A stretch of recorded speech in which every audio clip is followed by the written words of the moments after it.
To make data entry easier in Excel or to limit entries to certain items that you define, you can create a drop-down list of valid entries that is compiled from cells elsewhere in the workbook. To do this, we'll use data validation. First and foremost, we need to have our list of entries defined. I like to include mine on a separate worksheet in the workbook. In this example, I'm using the Models worksheet. Once you have your list created, we'll highlight that list by clicking on the first entry in the list, holding Shift down, and clicking on the last entry. Now I've selected all of the entries that I wish to be in my drop-down list. Next, I'll navigate to the name box. Click in the name box and type the name that you wish to use for your list.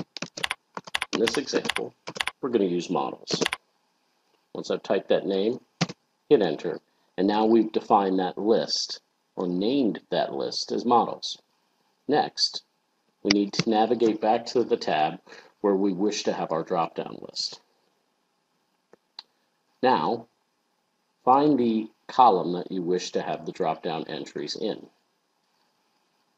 Click on the first cell in that column and the last cell in the column to select.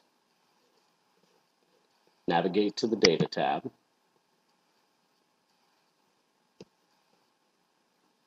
Go to Data Validation.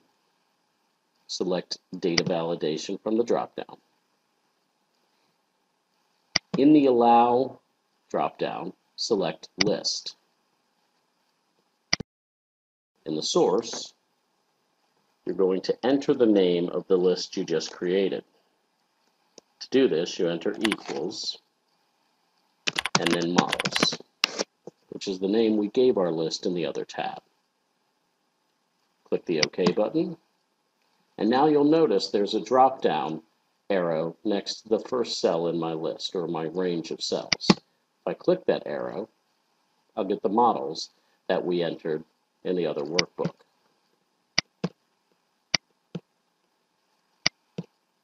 And that's how you define a user list and control data validation in Excel.